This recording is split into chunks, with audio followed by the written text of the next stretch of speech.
What's up everyone? In this video I'll show you how to redeem your American Airlines miles.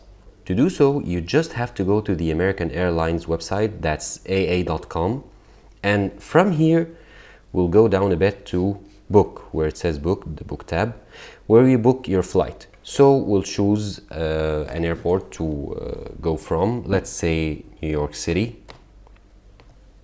NYC, that's New York. Then choose a destination city or airport, let's say Washington,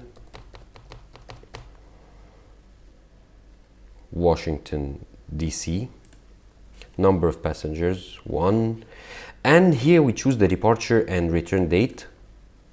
Let's say we want to depart in 2 days and return after a week. And then here's the trick. Make sure you click on the redeem miles checkbox here. So click on it to check it.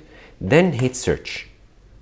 After the page is loaded, you will find the flight options here.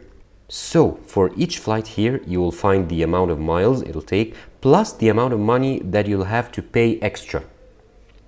And then you'll continue your booking, choose the flight you want, and continue booking it. Thank you for watching this video. Subscribe to Online Success and click on the video on the screen for more help.